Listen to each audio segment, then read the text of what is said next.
Hi everyone! Guys, ito pala si Andre guys. 3 years ko na siyang inaalagaan kasi yung mama niya nasa Japan.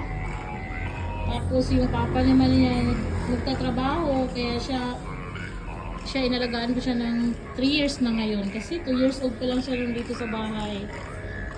Medyo ano siya guys, medyo makulit. Alam niyo na, bata mo, tingnan niyo, medyo makulit siya.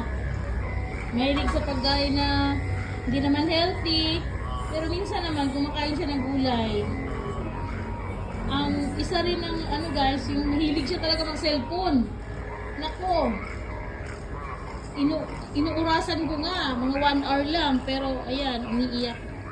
Umiiyak pag kinukuha ang cellphone. Ayan, sit down.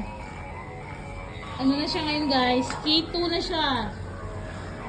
K2 kasi 5 years old na siya. Lagi siyang pinatawagan ng ano niya, papa niya.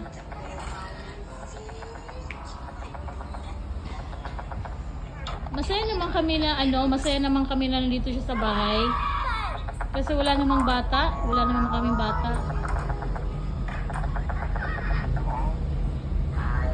Kahit may sacrifices, alam niyo, napagod, lalo na nung 2 years old siya, nagigising kami ng alas 12, madaling araw, para ipagtimpla siya ng gatas. Pero yun, baliwala yun.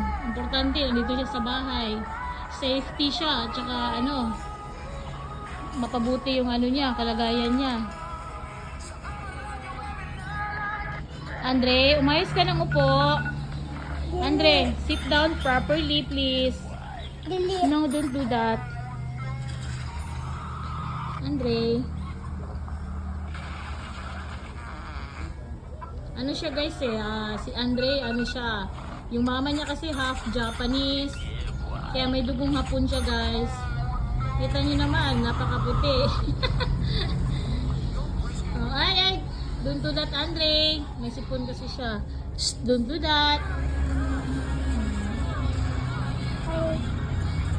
Say hi, Andre. Andre.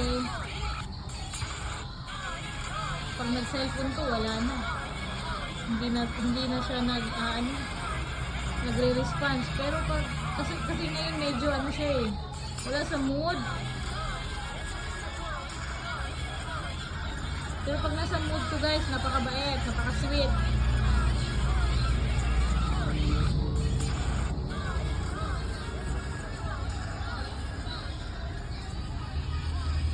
Ang swerte ko nga guys kasi si Andre, guwapo. Kasi yung asawa ko rin, may tsura rin siya. Oh.